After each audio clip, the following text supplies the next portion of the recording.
Ça se fait-tu un jet avec un autre joueur pour le persuader? Oui, je vais utiliser des règles spéciales qui viennent d'un autre jeu de rôle que je trouve qui sont assez intéressantes. Si tu réussis ton jet de dés, tu peux convaincre John de faire ce que tu veux le convaincre. Néanmoins, ça ne peut pas forcer le joueur à faire son action. Dans ce cas-là, John, tu gagnerais une bit si tu fais ce que Nicolas essaie de te convaincre de faire. Donc en gros, en fait, tu as encore le choix, mais s'il réussit, tu as une récompense supplémentaire de faire ce pourquoi il essaie de te convaincre. C'est-à-dire persuasion plus présence. Comment tu peux avoir, t'as-tu eu un 10 puis un 8? Il faut savoir que Nicolas sait être très convaincant. On va dire qu'il donne des bons arguments. Parce que là, juste, on va marcher tout droit, puis on va faire n'importe quoi de quoi, c'est pas vraiment bon. On va dire que je trouve les bons arguments, puis que je finis par dire, OK, je veux la bite. Moi, je sais que c'est ça que tu veux. Vous vous éloignez encore plus de votre point de départ. Néanmoins, les sons étranges et les... Attends, avant qu'on commence à marcher, est-ce que je peux tenter quelque chose? Oui. Est-ce que je peux faire un jet de mémorisation pour me rappeler la position de la Lune quand on est parti du pont? Pour essayer de figurer la bonne direction dans laquelle marcher. Oui, tu peux faire ça. Le jet de mémorisation... Intelligence composure pour mémorisation. Yep. Est-ce que ton personnage serait du genre à prendre note de la position de la Lune ou pas?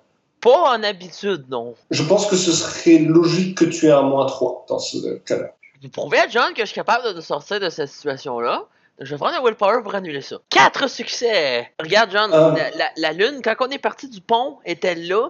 Fait que si je me fie à la position, il faudrait marcher dans cette direction-là pour se déperdre. Oh, tu m'as déjà convaincu de suivre, fait que je vais par où tu veux. Au bout d'une demi-heure de marche, en suivant la logique et la science de Nicolas, vous arrivez de nouveau à voir au loin les lueurs de la ville d'Argyle et vous entendez les bruits des voitures qui passent sur l'autoroute non loin. Et vous arrivez finalement à rejoindre la civilisation. Qu'est-ce que vous faites quand vous arrivez en ville? Bon, on va récupérer nos voitures au pont. Là, on fait quoi, John? On va aller se coucher demain. Si toi t'es en mort, on va te coucher. Ben non, mais t'as-tu une suggestion? J'aurais continué. Ça n'a pas l'air de mener à rien pendant le jour. OK, qu'est-ce que tu suggères? Peut-être faire un rapport, je sais pas. Te réveiller Amélia. N'importe quoi, là. Réveiller Amélia? Ben, elle a l'air de connaître plus que nous. Ouais, t'as raison. Ben, vas-y. Moi, je compose son numéro. Je la mets sur haut-parleur. Allô? Madame Jones? Oui, c'est moi. Je m'excuse de vous déranger à... Je regarde ma montre. Il va être 11h du soir et elle dit « Ah, non, c'est bon, vous inquiétez pas, il faut que je me réhabitue à un rythme de sommeil nocturne parce qu'on va filmer la saison 3 de Scène Spectrale bientôt. » Écoutez, on est, mon partenaire et moi, au Goldsman Bridge, en train de faire ce qu'on est supposé faire. Je me suis fait attaquer par quelque chose qui m'a agrippé la tête, m'a projeté au sol. Via la petite boîte spectrale que vous nous avez donnée, ça fait plusieurs fois que ça dit « Je déteste les vivants ». On a vu une forme d'homme-bouc avec le téléphone. Qu'est-ce qu'on fait? Ça ne me surprend pas beaucoup. Je sais plus comment il s'appelait, mais il y a une émission de télé américaine connue qui est venue ici et l'une des personnes qui travaillait sur le projet s'est fait attaquer très violemment, s'est fait tirer les cheveux et jeter au sol pendant le tournage alors qu'elle était isolée du reste du groupe et ça l'a tellement traumatisée qu'elle a quitté l'émission alors qu'elle était là depuis le début de l'émission. C'est parce qu'il y a vraiment un poltergeist dangereux, voire des gens disent que c'est un démon qui tourne autour de ce pont-là. Il faut faire très attention. Un démon? Ben oui, le Goatman, c'est l'homme-bouc. Il y a une image qui est parue de lui qui montrait des cornes et qui montrait des attributs pas tout à fait humains. Quand il y a une créature qui n'a pas l'air humaine, c'est en général un démon. Et dans ce cas-là, vu comme il est dangereux et tout ça, toute la communauté de chasseurs de fantômes trouve que c'est un des lieux les plus dangereux du continent américain. Madame Jones, on parle plus de fantômes, là. On parle d'un démon qui a attaqué Nicolas, là. Je suis infecté? Il aurait pu mourir, là. Oh, le Goatman n'a jamais tué personne jusqu'à présent. Il y a des fantômes qui peuvent essayer, mais en général, ils ont très peu d'énergie. Il m'a agrippé, il m'a garoché, ça fait vraiment mal, là. Je vais juste prendre une photo du derrière de la tête de Nicolas, puis genre envoyer ça à Amélia. Là. Est-ce que vous êtes arrivé à voir l'attaque sur caméra? L'attaque, non. C'est arrivé par derrière, puis peut-être que si on revisionne en tombant, peut-être.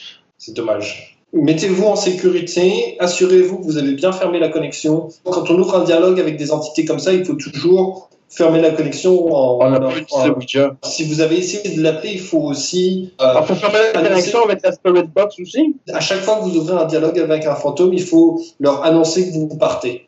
Il faut que vous leur annoncez que votre interaction est finie, sinon ils peuvent... On s'en va! Monsieur Chef, on se barre d'ici. Désolé de ne pas vous avoir dit ça. Tous les chasseurs de fantômes ne font pas forcément ça, et je pensais que ça irait bien pour vous. Et si vous voulez me rappeler demain, je pourrais vous donner plus de conseils, mais là... ce que je peux vous dire, c'est essayer de vous mettre en sécurité, essayer de vous reposer un peu et de voir qu'est-ce que vous avez obtenu comme preuve. Comment on peut se défendre contre ça? Peux-tu amener une balayeuse puis l'aspirer?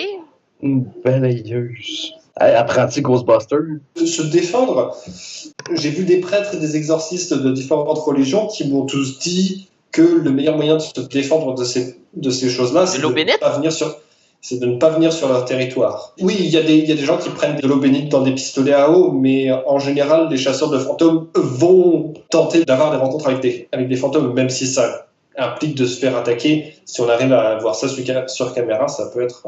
Est-ce que ça se capture? On a une image sur caméra, on n'a juste pas l'attaque. Des moyens de se défendre après ça, vous pouvez demander à quelqu'un d'essayer d'exorciser le lieu, mais... ça sera contre-productif parce que Cerberus tente d'acheter des lieux hantés. Est-ce que ça se capture? On peut-tu les toucher, ces choses-là? Parce qu'eux peuvent nous toucher. Ça dépend desquels, mais en général, les fantômes, quand ils tentent d'entrer en contact pour une raison ou pour une autre, eux peuvent vous toucher, et dans ces moments-là, c'est peut-être possible de les toucher eux aussi. Est-ce qu'on pourrait le capturer? Mettre dans une cage? Ça, je ne pense pas. Les fantômes sont... censé être immatériel. Mais c'est un fantôme ou un démon?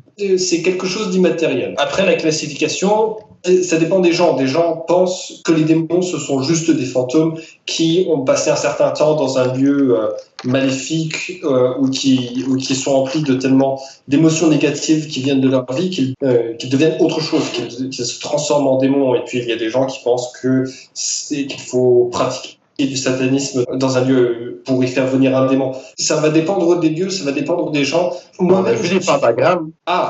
Ah oui, c'est vrai. Est-ce que ça peut changer un fantôme gentil? Ça va dépendre des cas. Écoutez, quand moi je viendrai faire mes recherches sur ce lieu-là, je pourrais probablement vous en dire plus. J'ai toute une équipe et j'ai tout l'équipement qui vient avec, mais voilà, pour le moment, je n'ai pas encore fait personnellement l'expérience du Coatman's Bridge, donc je ne peux pas encore donner mon avis. Ah, OK.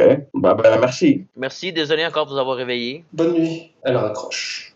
Nous, notre job, là, c'est pas de capturer ça ou de peu importe, là. C'est de faire un hôtel ou un bar gentil luxueux puis attrayant, là. Effectivement, puis de ramasser des preuves aux besoins pour soutenir le côté plus touristique de la chose, là. Ben, c'est ça, mon idée de le capturer, c'est que si on est capable de le neutraliser ou de...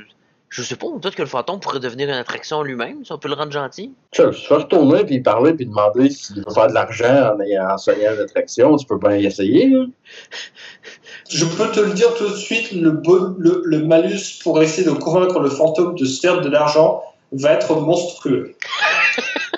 Mais c'est pas grave, on a toujours un jet de chance. Si vous faites un échec critique dans ce cas-là, vous allez tous mourir. C'est pas moi qui va, hein. Moi, je veux pas le convaincre. Là. Ça va être Nicolas. Là. Ben, moi, je suggère qu'on rentre à l'hôtel, qu'on vérifie ce qu'on a ramassé sur vidéo, qu'on commence peut-être à isoler les parcelles intéressantes. Peut-être, je sais pas, on va faire des recherches sur s'il y a de l'information sur l'homme bouc, l'homme chèvre, l'homme je ne sais pas trop quoi. Demain, on pourrait peut-être interroger les voisins.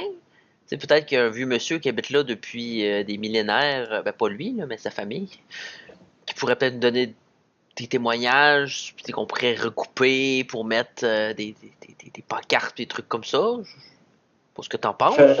On va faire ça. Bon, retournons à l'hôtel. Ouais, j'ai réservé la moins pire des places dans ce bled perdu-là. Là. Il y a quand même 3300 habitants. Il y aurait un hôtel de chaîne, mettons? Oui, il y a sans problème vous trouvez un hôtel qui est assez confortable. J'aimerais ça faire quelque chose dans ma chambre d'hôtel. Moi, je réservé une chambre à 2 lits. Je sais que j'ai pas son numéro, mais je vais essayer de trouver peut-être un courriel, un agent, quelque chose. Là. Je vais pas l'appeler directement, juste le contacter, que ce soit un email ou whatever. Tu sais que moi, j'ai déjà contacté. Ouais, mais je veux tu veux pas que je le sache, c'est ça? Ouais. Si tu veux commencer à faire des recherches pour essayer de trouver son numéro comme Nicolas l'avait fait, ça va te prendre un peu de temps, mais ça va pas nécessiter de jeter. C'est pas facile de rentrer en contact avec lui. Néanmoins, il y a un numéro de téléphone qu'il est possible d'appeler pour rentrer en contact avec quelqu'un, avec une sorte de secrétaire ou de contact qui filtre, en fait, qui va filtrer pour voir si c'est quelque chose qui pourrait l'intéresser ou pas. Pendant que lui, obviously, m'aide pas à faire des recherches avec ce qu'on a, moi, je fais ce que j'ai dit quand même. Là, j'essaie de voir si on a quelque chose d'intéressant sur vidéo.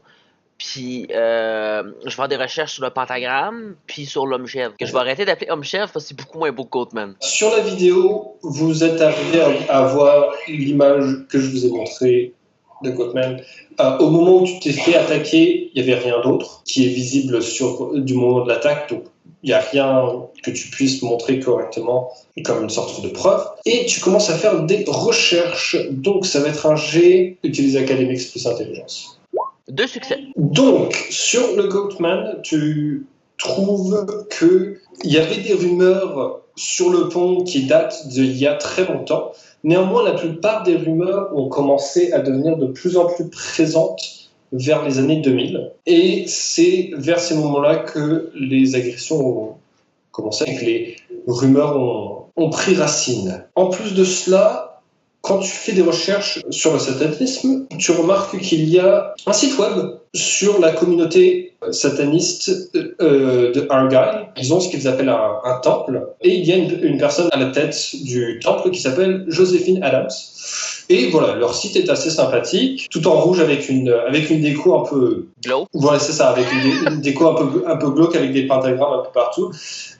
Néanmoins, quand tu lis le site, tu te rends compte qu'ils disent qu'ils ont moins savoir à faire avec de l'occultisme et plus savoir à faire avec de la politique. En fait, la communauté satanisme aux États-Unis a tendance à ne pas véritablement vénérer le diable de manière sérieuse, mais plus d'utiliser ça pour montrer que la religion chrétienne a tendance à très souvent avoir des impacts sur la politique et que si une religion a assez de gens pour influencer la politique, à ce moment-là, même le satanisme devrait pouvoir le faire. Et donc, par exemple, ils ont obtenu leur victoire, inclut le fait d'avoir le droit d'avoir un temple sataniste dans la ville, et ils ont une statue qui a été financée par la mairie d'un homme-chèvre qui représente le diable, parce que la mairie avait aussi financé, il y a plusieurs années, une statue de Jésus sur la croix, pas loin de l'église. Et donc, le temple sataniste de Argyle avaient dit qu'ils avaient le droit au même financement, et ils étaient arrivés à obtenir le même financement. Ils font plus une critique de la politique américaine que de l'occultisme, du moins de ce que tu peux voir avec leur site. Et John est où pendant que je suis sur ce site-là? John il est en train de faire des recherches sur son ordinateur pour trouver le numéro de event. En étant sur le site, je lui dis « Hey John, viens checker ça! » J'y montre genre ce que tu m'as décrit. Je m'attendais pas à trouver quelque chose de même. Ah, moi non plus. Un temple, une statue. On va peut-être aller voir ça. Bah oui, ça peut valoir la peine de creuser là-dessus. Mais là, est-ce qu'on y va franc jeu ou on y va plus... on est intéressé par ce que vous faites, puis on s'infiltre, puis on obtient de l'information. Hey, imagine si, au bout de tout ça, on découvre un complot relié au Goatman pour faire tomber quelqu'un. Ça serait bon pour la notoriété du lieu. Qu'est-ce que tu veux dire, faire tomber quelqu'un? Je sais pas, moi, si c'est lié à un scandale ou si c'est lié à des problèmes ou d'autres meurtres qu'on pourrait trouver, ça pourrait être rajouté à l'histoire renforcée du lieu puis de la religion qui tourne autour de tout ça. Sure, why not? On y va-tu plus en infiltration ou on va juste poser des questions? Qu'est-ce que tu veux dire, infiltration? Tu veux devenir un acolyte? Une membership card, je sais pas comment ça marche. Hein? Sur le site, ça dit-tu genre pour nous rejoindre, pour devenir membre, y a-t-il une procédure? C'est tout à fait possible de rejoindre, même en ligne. Pour faire partie du temple, il faut payer des frais qui sont assez minime. Ils disent que les frais qui sont donnés par les membres seront utilisés pour financer les différents projets du temple. Bon, ça me semble pas très cher les rejoindre. Qu'est-ce que t'en penses? Je sais pas, ça me tente pas vraiment de passer du temps en tant qu'acolyte dans le temple, mais si tu penses que c'est le meilleur moyen de trouver des choses, qu'est-ce qu'on peut faire ça? Je dis pas que c'est le meilleur moyen, je dis que c'est une idée. Si elle te tente pas, on va en trouver un autre, là. Ben, écoute, j'ai pas de préférence d'un côté ou de l'autre. C'est tout nouveau pour moi, là. Je peux essayer de faire un hôtel ou un bar, mettre ça luxueux, puis trouver des attraits. Si tu veux découvrir un complot, puis faire tomber un scandale, on peut y aller comme on peut faire ça. Ouais, mais ça, c'est juste dans le but de renforcer, là. Parce que pensez aussi, là, plus le lieu marche, plus qu'on se fait de l'argent au bout de la ligne. Ouais. Je fais le contraire. On va dire que nous sommes le lendemain matin. On va peut-être aller faire un tour, genre pour se renseigner, puis on verra à partir de là. Vous regagnez tous les deux un point de volonté en vous reposant cette nuit-là. Qu'est-ce que vous faites après avoir fini vos recherches le matin? Moi, j'appelle ce que j'ai trouvé. D'accord. Qu'est-ce que tu donnes comme motif pour vouloir parler à Evans, pour obtenir un rendez-vous? Faut que tu leur expliques pourquoi est-ce que ton appel pourrait l'intéresser, pour voir s'il a envie de te rappeler. Mais attends, là, moi je veux savoir si je remarque ce qu'il fait. Mais comment tu peux remarquer ce que je fais? Je suis dans ma chambre. Ah, ben on a une chambre. Pourquoi on a une chambre? Je sais pas, j'ai dit qu'on avait une chambre à 2 lits, y'a personne qui a rien dit, là. J'ai carrément pas entendu ça, là. Moi, je pensais que j'avais ma chambre, là. C'est beau. Vous voulez avoir 2 chambres séparées? Ah, c'est ouais. Ok. Vous avez 2 chambres séparées. Je trouverais ça beaucoup plus efficient d'être dans la même chambre, de pouvoir brainstormer au fur et à mesure, mais c'est beau, c'est correct. J'essaie premièrement, de savoir quel genre de personne que c'est. C'est-tu comme son assistante personnelle ou c'est juste un pion qui prend les appels? C'est plus un pion qui prend les appels. Bon, on peut pas te donner trop d'informations dans ce cas-là. Ben, je dis, je suis qui? Je suis John Parker, relié à l'incident qui s'est passé X nombre de temps à l'Elysium, et que j'aimerais parler à M. Evans à propos d'événements étranges qui le concernent. Oui, il y a beaucoup d'événements étranges autour de M. Evans. Est-ce que vous pouvez préciser quels sont exactement les événements dont vous avez fait l'expérience pour que je puisse le lui transmettre et lui demander s'il est intéressé pour vous en parler avec vous? Vous êtes en train de me dire qu'il y a tellement d'événements étranges qui se passent qu'il faut choisir lesquels qui l'intéressent, c'est ça? Monsieur Evans est lié à beaucoup d'événements politiques et il est impliqué dans beaucoup de choses. Madame. Il y a beaucoup de personnes qui appellent sur cette ligne. Oui, je comprends, madame. Mais quand je parle d'événements étranges, je ne parle pas de politique, je parle vraiment d'événements très, très, très étranges qui sortent de l'ordinaire. Je crois que ça va l'intéresser. Si vous lui dites ces mots, je pense qu'il voudra me parler. Je vais transmettre. Est-ce que vous avez une autre raison pour discuter avec Monsieur Evans? Je vais y parler parce que je veux en savoir. Très bien, je vais transmettre. Bonne journée, monsieur. Merci, bonne journée. Je te précise que à cette étape-là, quand Nicolas avait appelé, lui, il avait obtenu un rendez-vous pour le lendemain matin pour discuter avec lui. Pour répondre à la question que tu m'as envoyée, la première question, c'est pour Jonathan, la réponse est oui. La seconde question, oui. Et la troisième question, non. Que faites-vous maintenant? Moi, j'ai pas de recherche à faire un matin, j'ai tout fait avant de me coucher, fait que moi, je suis au petit resto de l'hôtel en train de déjeuner. J'attends que l'autre, il vienne me rejoindre quand il aura fini ses recherches. Moi, j'ai pas de recherche à faire, fait que je suis là. Bon, t'as-tu fait ton travail un matin? Quel travail! On est ici pour faire des choses, prouver des choses. Moi, j'ai déjà isolé certaines sections de vidéos pour voir si on a des preuves. J'ai regardé les vidéos, j'ai fait des recherches sur Pentagram, j'étais allé sur le site satanique, j'ai checké sur Goatman. T'en as fait des affaires, moi, je me suis couché, là. T'as rien fait. On est venu ici pour dormir. On peut aller au temple, là, ou t'as-tu d'autres recherches à faire? Oh non, moi, j'ai fait ce que j'avais à faire hier. Parfait. Ben, si t'as tout fait, j'ai rien à faire. On fait-tu le temple ou les voisins avant? Comme tu veux. Tu dois commencer par les voisins, puis après, on ira au temple. Parfait. Je paye mon déjeuner, puis bon, on s'en va vers la voiture, on s'en va autour du pont pour trouver des voisins proches, voir si on aura une information. Vous commencez à ouvrir la conversation avec différents voisins. Je vais donc vous demander un jet de présence plus socialize pour établir le contact et poser des questions. Qu'est-ce que vous voulez essayer de faire? Est-ce que vous voulez obtenir des rumeurs sur le Goatman's Bridge? Est-ce que vous voulez que les gens vous parlent de leur histoire? Tout ce qui pourrait être pertinent, mais tout ce qui a lieu à des événements qui se sont passés au pont, au village, rumeurs sur Puis idéalement, j'aimerais ça trouver quelqu'un, mettons, une génération de famille qui habite là depuis, mettons, que Goatman, le monsieur chef, s'est fait tuer sur le pont. Ok. J'ai pris un willpower. Ce qui me fait un nombre ridicule de dés pour 3 succès. Je suis vraiment tanné. Fait que John ait fait des recherches pour trouver la plus vieille famille qui habite encore dans la région autour du Goatman's Bridge. Vous arrivez à trouver la famille Johnson et Nicolas, tu obtiens grâce à ton charme et ton charisme naturel la permission de discuter avec Jenny Johnson, la matriarche de la famille, la personne la plus vieille encore en vie. Et elle t'accueille avec des biscuits et du thé, toute contente que quelqu'un lui rende visite à son âge. Alors, elle va être plus vieille que sur cette image. Elle a les cheveux blancs et la soixantaine.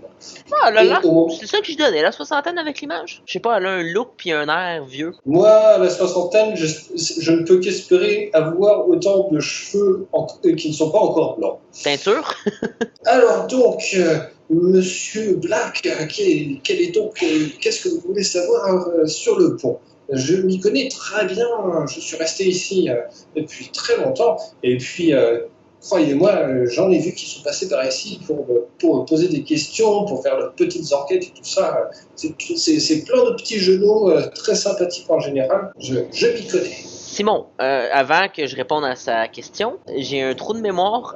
Ça remonte à quand les événements du meurtre du monsieur avec ses boucs? Il s'agit là d'une légende qui n'est pas confirmée, qui est sur Internet, qui parle d'une attaque de membres de Ku Klux Klan qui a eu lieu en 1938, où ils auraient pendu le fermier au pont, il aurait passé par-dessus le pont pour le pendre, et qu'au moment où ils ont regardé vers le bas, ils ont vu que son corps avait disparu, qu'il n'était pas dans le nœud, et qu'ils sont partis assassiner sa famille après ça. Telle est la légende. D'accord, merci pour la réponse. Madame Johnson, vous me dites que c'est pas la première fois qu'on vient vous voir pour le pont, c'est ça?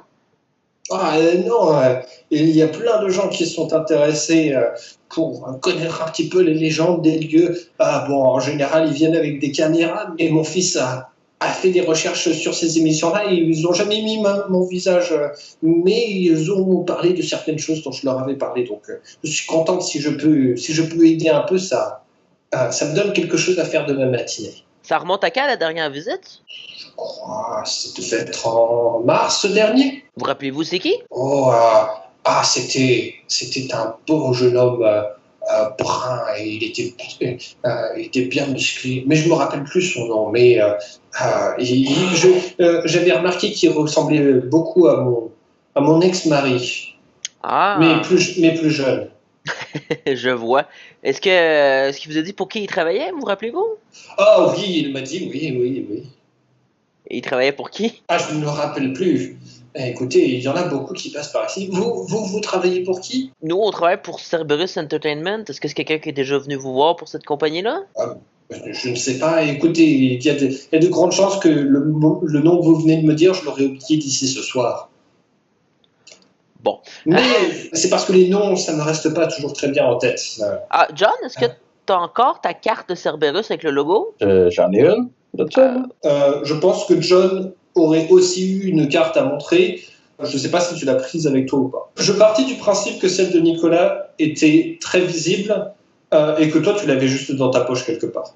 Oh, dans mon portefeuille. Montre le logo, madame. Peut-être que le logo va vous rappeler quelque chose, madame Johnson? Elle regarde la carte et elle dit « Oh, c'est un joli logo. » Bon, bien. Toutes les couleurs. En fait, il est noir et blanc. Votre famille est établie dans le coin depuis combien de temps? Ma famille, les Johnson, eh bien, on faisait partie des premières familles à s'être installées par ici.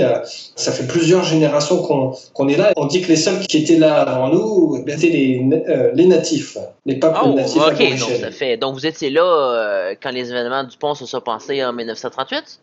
Ben pas vous personnellement, là, mais. Oui, ma famille, oui. Nous étions présents dans le coin et mon père m'en a parlé de temps en temps. Il disait que ce n'était que des rumeurs, que c'était tout faux. Écoutez, ce qui est étrange, c'est que ces rumeurs, toute la légende autour du Goatman, c'était une légende très locale. Et ce n'était pas connu à l'extérieur du monde jusqu'en l'an 2000. Et en l'an 2000, on a commencé à entendre ces ces cris horribles qui viennent de la forêt, comme si quelqu'un était en train de se faire arracher des boyaux, une sorte de cris stridents.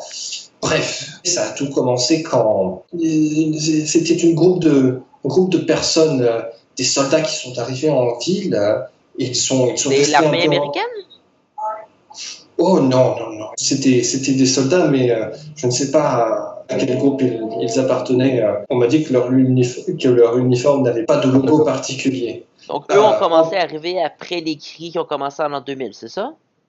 Non, ils sont passés en ville en 2000 et c'est après cela qu'on a commencé à entendre les cris qui sont restés dans le coin. Il y a presque toutes les nuits quelqu'un pour nous dire qu'il l'a entendu. Est-ce que vous l'avez entendu, vous, personnellement? Ah oui. De temps en temps, à la tombée de la nuit, quand je me balade, je peux l'entendre quand le soleil est en train de toucher l'horizon. Je ne sais pas vraiment ce qui a pu causer ça. Personnellement, je pense que c'est peut-être une sorte d'animal étrange. Est-ce qu'on a réussi à capter le cri sur nos enregistrements? Oui. Est-ce que je peux lui faire écouter? Oui. Je pars l'enregistrement. Elle hoche de la tête et elle dit oui, c'est tout à fait, c'est exactement ce bout-là. L'avez-vous entendu la nuit dernière? Oh non, la nuit dernière, j'étais en train de rendre visite à mon neveu en ville. Ah, ok, je vois. Puis, qu'est-ce que vous savez des soldats? Qu'est-ce que vous avez entendu à ce niveau-là? Oh, pas grand-chose. Vous savez comment sont les gens. S'il se passe quelque chose, au même moment que quelque chose commence, il faut mettre les choses ensemble. Donc il y a beaucoup de gens qui pensent que les soldats sont la cause des cris ou quelque chose, mais je pense que c'est parce qu'on a des gens qui sont un peu racistes dans le coin et que l'une d'entre elles avait l'air mexicaine. Ah, je vois. Est-ce que vous pourriez me donner le nom d'une personne qui aurait vu ces soldats-là? Elle réfléchit et dit il y a un site web qui parle de ces cris-là qui a publié une photo d'eux en ligne. Je peux vous montrer. Ah ben certainement. Elle va sur l'ordinateur et elle va faire une recherche et vous avez l'image d'un groupe de personnes. La photo vient d'une caméra de sécurité dans un hôtel où on les voit en train de sortir. Ils sont tous habillés avec une sorte d'uniforme militaire vert et des protections, mais deux d'entre eux ont des sortes de mallettes assez allongées et métalliques dans lesquelles le site web présume qu'ils auraient leurs armes.